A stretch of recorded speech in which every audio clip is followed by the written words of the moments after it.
이 퍼들램프라고 하거든요. 독일 차에서 처음에 많이 쓰던 건데, 백미러 밑에서 이제 라이트를 쏴서 그 문 밑에, 그러니까 문 쪽을 비추는 건데요. 이 차도 마찬가지로 제네시스의 로고가 나오면서 퍼들램프가 작동을 합니다. 근데 그 로고나 뒷 마무리가 굉장히 고급스럽고 좀 조도도 적당해서 생각보다 되게 고급스러웠어요. 그래서 차에 다가가면 그 퍼들램프가 딱 반짝하고 켜지는데, 그러면서 그 사이드 미러도 펴지면서 이제 비상등을 한번 깜빡하거든요. 그런데 그 느낌이 나쁘지 않습니다.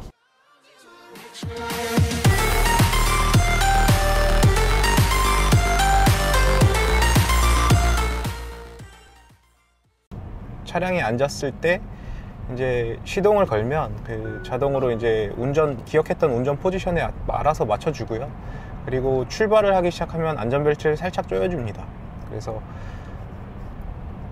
내가 고급 세단에 대접받으면서 타고 있구나 하는 느낌을 총체적으로 좀 받을 수는 있는데, 주행에 대한 감성이 아니더라도 어떤 자동차를 대할 때 자동차에 다가가서 키를 꽂고 뭐 돌려서 시동을 걸고 출발 준비를 하기까지의 어떤 그 일환이 상당히 고급스럽게 감성이 잘 묻어나서 처리가 되어 있는 것 같아서 제네시스라는 브랜드에 대해서 많은 그래도 고민을 하고 만들었구나 라는, 세심하게 신경을 좀 썼구나 라는 거를 좀 느낄 수가 있었고요.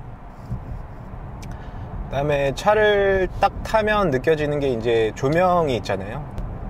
그 외국의 유럽 차나 뭐 독일 차 같은 경우에는 그 조명에 굉장히 많이 신경을 쓰거든요. 지금 이 차의 조명이 굉장히 잘 돼 있다고는 생각하진 않아요. 왜냐면 일단 E급에서 우리가 동급으로 불리는 뭐 일단 5 시리즈 또는 E 클래스랑 비교했을 때는 이 안에 지금 앰비언트 라이트가 들어간 게 없거든요. 그래서 앰비언트 라이트가 아무것도 아닌 것 같아도 저는 굉장히 앰비언트 라이트를 좋아해서 앰비언트 라이트가 있으면 이쁩니다. 근데 이 앰비언트 라이트가 달려있지 않은 거에는 좀 아쉬움이 많이 남아요. 기본 사양으로 넣어줬어도 될 것 같은데, 아직도 우리나라 고급 세단에서 우리나라 차가 조명에 관한 거는 글쎄요, 실내 조명에 관한 건 해외 수입차들만큼 신경을 쓰고 있지는 않구나 라고 지금 생각이 들어요. 엔진과 변속기를 말씀을 드리겠습니다. 저는 이제 4기통 디젤을 타고 있어요. 폭스바겐 시로코 알라인 디젤 엔진의 차를 주로 운영하고 있고, 그래서 그거에 비교가 될 수밖에 없을 것 같아요. 제가 뭐 항상 시승을 하는 것도 아니고 이런 기회가 자주 있는 것도 아니니까. 그래서 그거랑 비교해보면 확실히 가솔린은 부드럽습니다. 게다가 6기통은 4기통과는 차별화가 많이 됩니다. 4기통 제 차 같은 경우에서는 제가 가장 큰 단점, 뭐 엔진의 어떤 필링에 의해서 단점이 느껴지는 게 1100 RPM, 1100에서 1200 RPM 사이를 올릴 때 이제 약 부르르 하는 진동이 오거든요. 살짝 오는 진동. 뭐 굉장히 심하거나 한 건 아닌데 승차감에서 이제 약간 저해하는 부르르르 떠는 그 진동이 옵니다. 반면에 이 차는 6기통은 그런 진동을 어느 영역대에서도 찾아볼 수가 없어요. 2000cc가 부르르르 하고 떨면서 올라가서 간다면 이 차는 그냥 우웅 하고 그냥 지나갑니다. 그게 좀 차이가 큰 것 같아요. 그래서 지금 최근에 이제 볼보 같은 차량들이 4기통 엔진으로 주로 밀고 있잖아요. 4기통에서 보통 더 이상 엔진을 발전시키지 않고 하이브리드로 갔다가 이제 전기차로 가려는 전략을 세우는 볼보 같은 브랜드도 있는데, XC90 같은 차량들이 굉장히 좋긴 하지만, 잘 만들고 실내도 잘 만들고 고급스럽고 좋긴 하지만 가장 네티즌들이나 뭐 차 좋아하는 분들이 단점으로 꼽는 게 그 가격의 4기통을? 이라는 의문이 들잖아요. 근데 실제로도 4기통과 6기통은 차이가 많이 나요. 일단 시동을 걸면 우리가 목적지에 도착할 때까지 함께 하는 게 엔진의 진동과 필링입니다. 그 부분에서 성능, 그 엔진이 내는 최고 토크나 최고의 어떤 마력, 그런 퍼포먼스적인 거랑은 상관없이 그 차이가 항상 이제 엔진이 돌아가고 내가 가속을 하는 순간 엔진의 필링이 느껴지고, 이런 측면에서 봤을 때 4기통이냐 6기통이냐는 차이가 큽니다. 그래서 조금 여유가 있으신 분들은 가장 먼저 투자할 만한 게 이제 6기통으로 바꾸는 것도, 같은 차대에 이제 6기통 엔진을 쓴 걸로 바꾸는 것도 저는 아깝지 않다고 생각을 하거든요. 어떤 초반 가속에서의 부르르 하는 떨림이 6기통에서는 있을래야 있을 수가 없을 정도입니다. 그래서 그런 부분에서는 어떤 6기통의 가치가 있죠. 다만 확실히 6기통이 되면 보통 3000cc 이상이기 때문에 경제적인 부담은 여러 가지로 힘들어집니다. 차값도 있겠고, 세금도 있겠고, 그 다음에 기름값도 있겠죠. 그런 것들이 불리해지긴 하지만 확실히 4기통보다는 6기통이 여러모로 좋습니다. 경제적 여유가 된다면 말이죠. 변속 충격이, 저는 이제 듀얼 클러치에 좀 익숙해져 있는데 확실히 이건 듀얼 클러치 변속기가 아닌 그냥 일반적인 오토미션이라는 건 좀 느껴집니다. 그래서 굉장히 민첩하거나 뭐 직결적인 체결감은 없어요. 대신 한없이 부드럽고 한없이 넉넉한 듯한 느낌의 주행을 보여줍니다.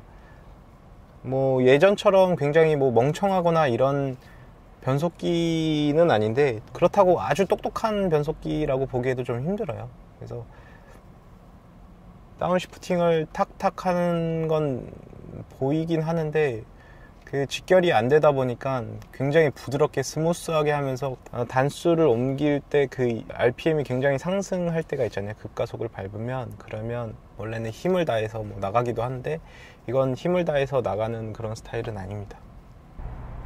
브레이크 페달의 담력 같은 것들에 대해서 이제 말씀을 드리려고 하는데, 페달은 좀 무거운 편이에요. 브레이크 페달 자체가 좀 무거운 편이고, 저 제동력 자체는 나쁘지 않더라고요. 제가 느끼기에는 제동력 자체는 나쁘지 않은데, 그거 제동력을 끌어내는데 초기에 있어서 초기 담력이 좀 무거운 편입니다. 근데 이건 세단에 의한 세팅으로 저는 느껴지거든요.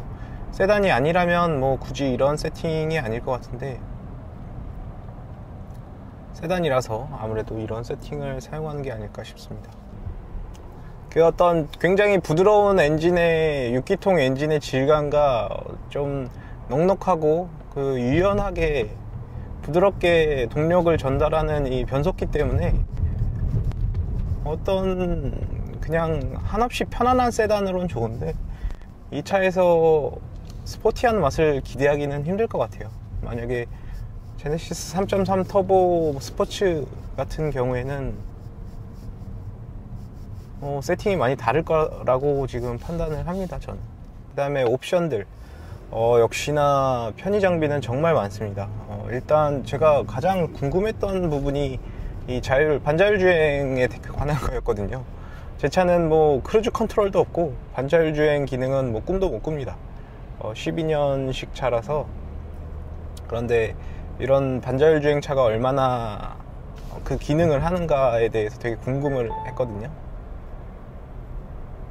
그래서 지금까지는 일반적인 국도나 시내만 다녀봤고요. 그럴 때 이제 차선을 인식을 정확히 하면 조금 반자율로 지금 핸들을 조향을 해주는데, 이게 굉장히 생각보다 강한 힘으로 하는 게 아니더라고요. 그래서 아주 미세하게 잡아주고, 물론 손을 떼면 자기가 어느 정도 핸들을 트는 정도가 느껴지긴 하는데, 그렇다고 그 힘이 강하게 느껴지는 그런 스타일은 아닙니다. 그리고 이 시내에서 이 자율주행을 하려면 핸들을 인식을 하려면 이제 차선이 양쪽이 정확히 인식이 돼야지 되는데, 이 차 같은 경우에 차선 인식이 시내에서 그렇게 뭐 훌륭하게 되는 편은 아닌 것 같아요. 그래서 제가 볼 때는 되게 한적한 국도들 있잖아요. 그런 데에서는 자율주행 기능이 이제 시내 자율주행 기능에서는 어느 정도 좋을 것 같은데, 그게 아니면 그렇게 유용하게 작동하는 것 같지는 않습니다.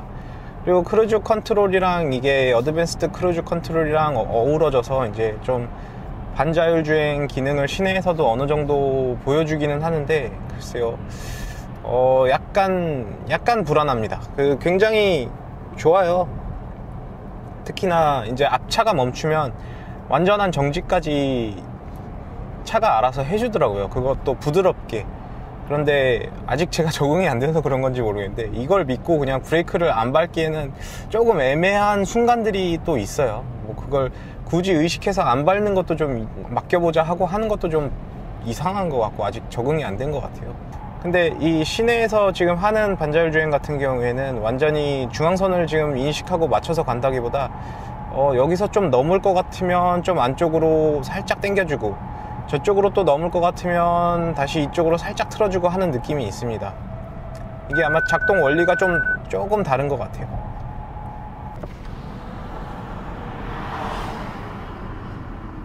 뭐하니? 자, 한번 고속도로에 한번 진입을 해보려고 합니다. 통행권을 뽑아가십시오. 하이패스는 빠르고 편리합니다. 여기서 이제 현대에서 밀고 있는 반자율 주행이 얼마나 작동을 하는지 좀 한번 보도록 하겠습니다. 제가 알기로는 별도 설정이 없어도 자기가 알아서 고속도로에 오면 고속도로를 인식하고 바꿔서 운영하는 걸로 알고 있는데, 자, 한번 기대를 하고,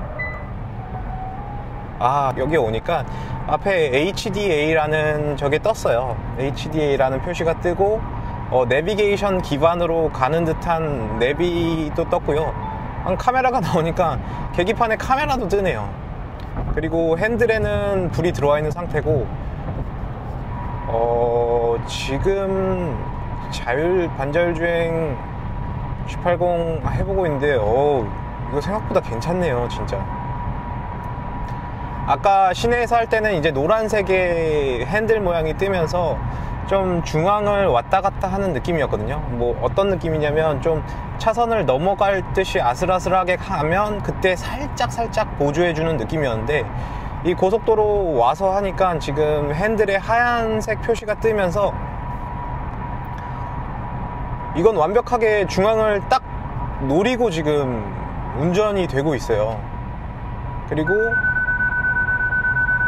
조금 시내보다도 더 핸들 잡으세요 하는 그 알림이 조금 더 지연 시간을 좀 길게 줍니다. 그리고 차간거리도 지금 완벽하게 되고 있고요. 그래서 이거 되게 편하네요. 이거 진짜 편하다. 와, 이 정도일 줄은 생각을 못했는데, 진짜 편하게 가네요. 그냥 핸들을 그냥 손만 얹고 가면 고속도로에서는 확실히 미세하게 항상 조절하고 있다는 게 느껴져요. 차선을 완벽하게 인식하고 그 중앙을 맞춰서 섬세하게 계속 컨트롤을 하고 있습니다. 고속도로 아닐 때는 얘가 소심하게 보탐을 쳐주는 느낌이었다면, 그 고속도로 와서는 확실히 리드를 합니다. 핸들 자체를 자기가 틀어요. 항상 이렇게 해서 틀고 있고요. 지금 크루즈 컨트롤 민감도를 보통으로 설정을 해놨는데, 생각보다 이 차간거리와 이거를 공격적으로 좀 반응을 하네요. 시내에서는 한없이 부드럽게 이제 조절을 했는데, 생각보다 급가속을 좀 합니다. 좀 진짜 터널 아닌데 터널 안에서도 너무너무 안정적으로 가고요. 대박이네요, 이거.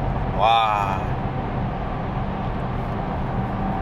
지금 방금 액션캠 배터리가 다 돼서 액션캠 배터리를 교환하는데, 앞에 차들이 이렇게 많은데 핸들 없이, 페달 조작 없이 신경 안 쓰고 액션캠 배터리를 갈 수가 있었어요. 물론 이건 이러면 안 되겠지만, 진짜 편하게 운전도 지금 잘하고 있고요.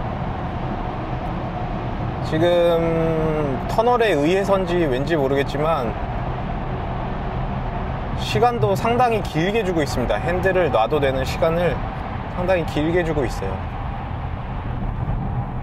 지금 2.8km만 가면 또 나가서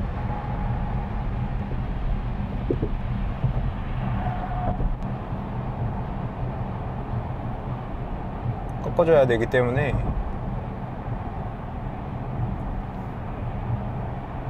야, 이거 대박입니다. 감시 카메라 나오면 감시 카메라 때문에 속도도 줄여주고, 고속도로 나오면 그냥 손 얹는 거 말고는 뭐 신경 쓸 게 없겠는데요, 이 정도면? 졸아도 모르겠어. 이건 야, 이래서 반자율주행 기능을 탑재하고 쓰네요. 이거는 정말 힘들고 피곤하거나 할 때 이동해야 되는데 운전이 귀찮다 할 때 지금 반자율주행 기능을 위해서 신차를 산다고 해도 저는 고속도로 주행을 많이 타는 분들이면 전혀 말리고 싶지 않습니다. 정말 편합니다. 운전도 잘해주고요. 저는 궁금한 건 정체될 때 이제 시내에서는 막혔다가 다시 갈 때 엑셀을 한번 밟아주거나 버튼을 눌러야지 이제 재출발을 하는데, 제네시스에서 고속도로가 막힐 때는 사실 안전상의 이유로 그거를 전에는 락을 걸어놨다면 자동 출발을 해도 되거든요. 트래픽 잼 어시스트 같은 느낌이랄까요. 정체에 의해서 완전 정지를 했다가 재출발을 하는 것도 사실 그냥 해주면 되지 않을까 싶은데 실제로 어떤지 모르겠어요. 그래서 지금은 정지할 기회가 지금 없기 때문에 실제로는 어떨지 잘 모르겠습니다. 지금 완전히 고속도로를 나온 건 아닌데 이제 요금소로 빠지게 되니까 그때부터 이제 또 다시 시내와 같은 자율주행처럼 노란색 핸들이 떠요.